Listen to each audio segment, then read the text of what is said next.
पर हमारे सहयोगी समीर दीक्षित ने नेशनल क्लाइमेट एक्शन कमेटी के चेयरमैन डॉक्टर नरेश त्यागी से खास बातचीत की। आइए सुनते हैं। प्रदूषण की जो समस्या है लगातार गहराती जा रही है। दिल्ली में इस वक्त जहरीली हवा में लोगों को जीने पर मजबूर होना पड़ रहा है। बड़ी वजहें आपको क्या नज़र आती हैं और दूसरा क्या आपको ऐसा लगता है कि साल दर साल समय बीत जाता है लेकिन सॉल्यूशन के नाम पे कुछ नहीं होता है? देखिए, बड़ा ही महत्वपूर्ण सवाल आपने उठाया। दिल्ली में हर साल का पूरे साल अभी तो पोल्यूशन की प्रॉब्लम है।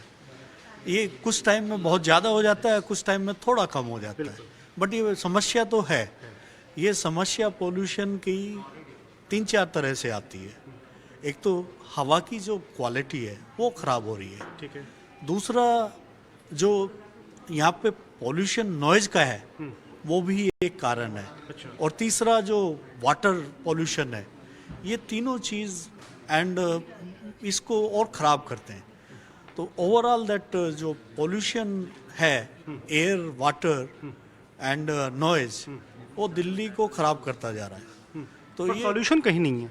सॉल्यूशन, देखिए, एक तरफ से सॉल्यूशन नहीं होता। सरकार अपनी तरफ से कोशिश करती है पॉलिसी बनाने का, फ्रेमवर्क बनाने का, एंड वो गाइडलाइन बनाती है, बट उस गाइडलाइन को प्राइवेट सेक्टर को फॉलो करना पड़ता है।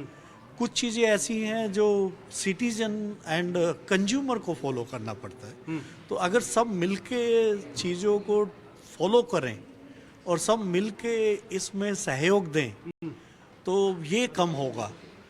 और इसी के साथ साथ नई टेक्नोलॉजी आए, जिससे ये नए इनोवेशन आए, जिससे ये समस्या का समाधान निकले।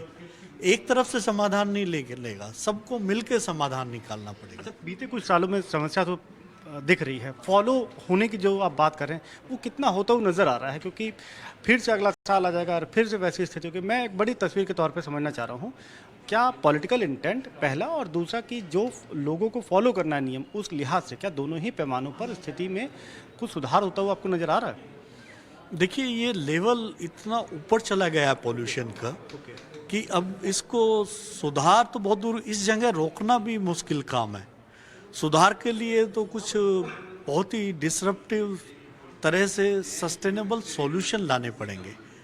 इलेक्ट्रिकल व्हीकल है, हो सकता है एग्रीकल्चर वेस्ट जो है उसको बर्न होता है, उसके लिए नया कोई सॉल्यूशन आए। हमारा जो रोज़मर्रा में जो हम चीज़ें इस्तेमाल करते हैं उसमें ऐसी चीज़ें आएँ जिसमें कम पोल्यूशन हो, कम इमिशन हो। गाड़ी की हम बात करते हैं जिसमें बहुत ज़्यादा पोल्यूशन होता है, उसमें इलेक्ट्रिकल व्हीकल आ रहे हैं। तो बहुत सारा इनोवेशन और डिसरप्शन जो टेक्नोलॉजी में आना चाहिए वही इसको सुधारेगा।